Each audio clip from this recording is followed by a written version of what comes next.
Shutter Island isn't really a film about a twist, it's a film about what happens when truth finally arrives and you realise you might not be able to live with it. The real question the film leaves us with isn't what happened, it's whether a person should be forced to live with something that completely destroys how they see themselves. Just before we get into it, if you like analysis on movies that stay with us long after the end, please consider clicking subscribe. Directed by Martin Scorsese, Shutter Island follows US Marshal Teddy Daniels, played by Leonardo DiCaprio, as he arrives at Ashcliffe Hospital to investigate the disappearance of a patient. On the surface, it plays like a psychological thriller full of paranoia and creepy imagery, but underneath it all, it's a very personal story about grief, guilt, and the lies that we tell ourselves. By the end of the film, we learn that Teddy Daniels isn't real. He's someone Andrew Laddis created to protect himself. The man we've been following is actually Andrew, and he's a patient at Ashcliffe, and he murdered his wife after she drowned their 3 children.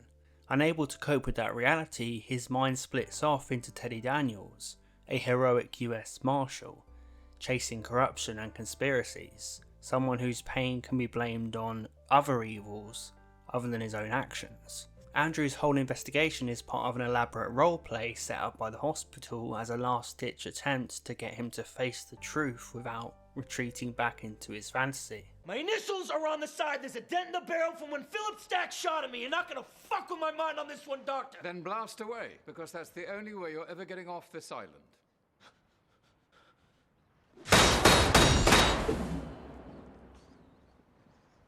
Andrew, please don't.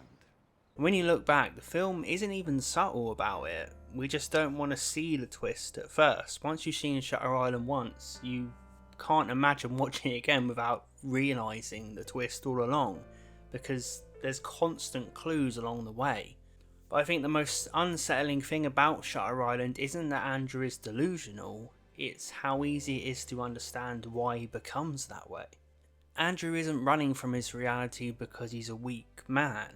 He's running because he just can't handle that truth. It would completely destroy him. Before Ashcliffe, his life is already shaped by trauma. He's a World War II veteran. He's seen things that permanently change everything. And then there's his wife. Her mental illness, her violence, the sense that he can't stop her, and finally the moment where everything collapses. Andrew doesn't just lose his family, he loses the idea of himself, that he thought he was a good man and that everything in his life would be okay in the end.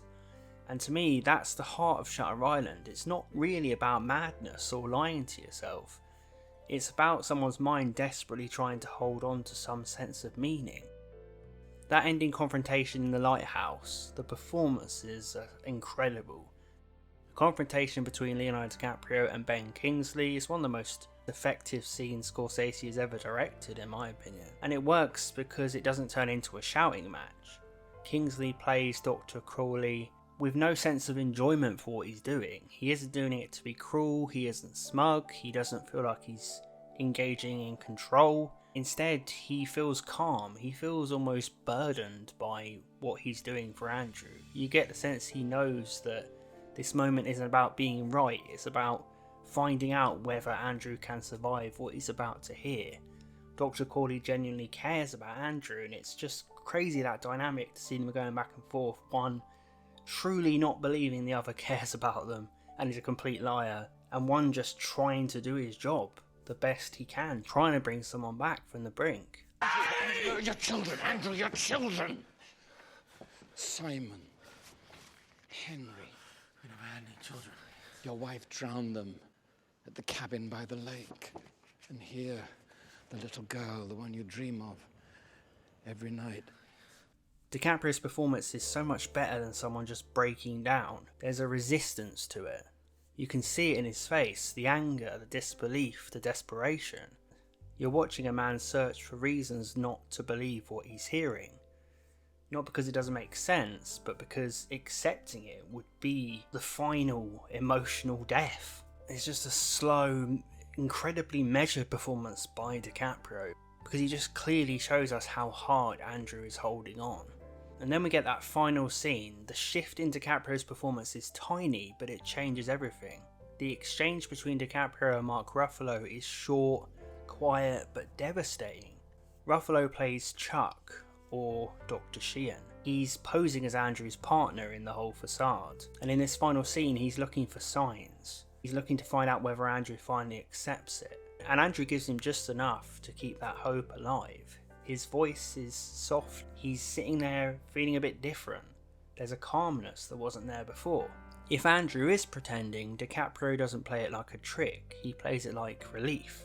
Like someone who's already made his choice and is finally at peace with it. And that's why the final line hits so hard. Which would be worse? To live as a monster? Or to die as a good man?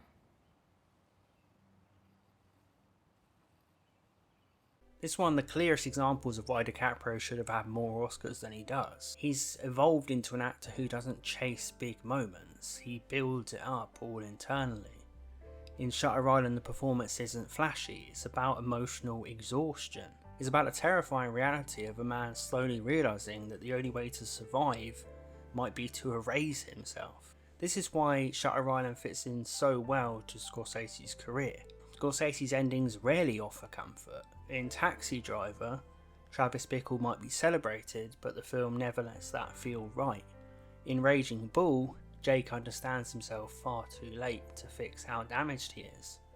In The Irishman, Frank isn't punished violently, he's punished by being left alone with the emptiness of what he's done. Shutter Island belongs right alongside those films. It's about what happens when self-awareness arrives and still isn't enough. Andrew understands his guilt, but understanding can't save him, even after all of this. Survival no longer means living for Andrew. This is why the ending of Shutter Island sticks with you. Not because it's clever, but because it puts you in a really uncomfortable position. If Andrew really remembers, the doctors succeed, but lose him anyway. And if he doesn't, the system fails, and suddenly mercy has turned into something cruel. Either way, no one really wins. What Shutter Island ultimately asks isn't whether Andrew Laddis is sane, it asks whether truth is always the most humane option or not. Because eventually, you realise not all truth sets you free. And that's the really uncomfortable idea at the heart of Shutter Island. Sometimes remembering everything isn't strength, it becomes punishment. And Shutter Island is brave enough to force you to sit with that idea. That's why the film hasn't faded for me over time, it's only got heavier. If you're interested in more Ending Explained and videos about films like this, there's more on the channel, including Ending Explained videos on Zodiac, Seven, The Departed, so check them out if you're interested. Thanks for watching.